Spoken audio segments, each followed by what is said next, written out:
Ini memasukkan sebatang tusuk gigi ke dalam sedotan, lalu meniupnya dengan lembut.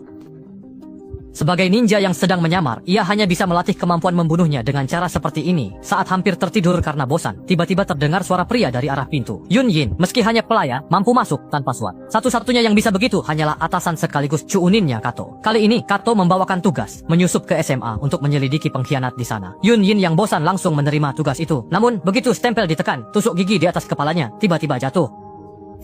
Kato terkejut, tak menyangka kekuatan bawahan biasa ternyata tidak kalah darinya yang cuunin. Setelah genjutsu dibatalkan, Yun Yin langsung membuka kotak itu. Di dalam kotak pengiriman itu bukan hanya ada seragam siswa, tapi juga perlengkapan khusus ninja. Saat tombol ditekan, bagian pakaian yang menutupi tubuhnya jadi tak terlihat. Yun Yin langsung tertarik mencoba alat itu.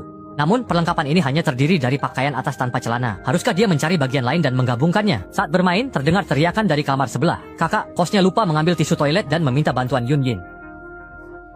Sebagai seorang ninja, harus berani menantang misi yang tampaknya mustahil. Yun Yin langsung menutup matanya, lalu berubah menjadi bentuk 7 bintang, menempel di dinding dan masuk ke kamar mandi. Selama dia tidak membuka matanya, tidak akan ada yang namanya mengintip. Namun saat misi hampir selesai, Yun Yin tiba-tiba merasa gugup.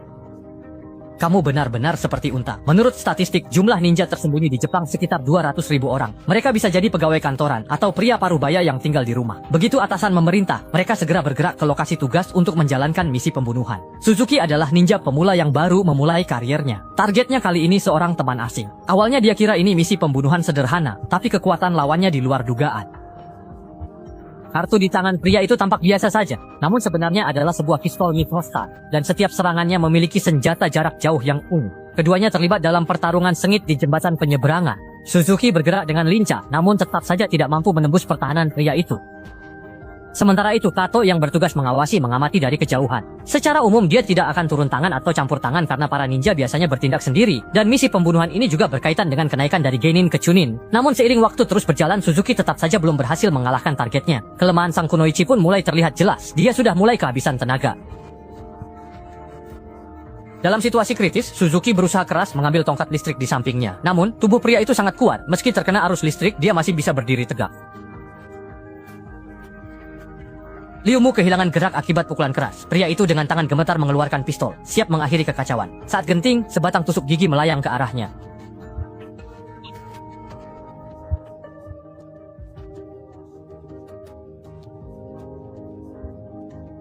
Walau sama-sama bawahan, Yun Yin dan Suzuki punya gaya berbeda. Jika Suzuki secepat angin, Yun Yin seperti gunung yang tak tergoyahkan. Apapun jurus Suzuki, Yun Yin selalu bisa menghadapinya dan menetralkan serangan itu. Setelah mengakhiri dengan cekikan, Yun Yin sopan meminta maaf pada Suzuki. Ia sadar tindakannya tidak sesuai aturan, tapi ia tak ingin membiarkan orang celaka tanpa membantu, dan juga sudah lama menahan diri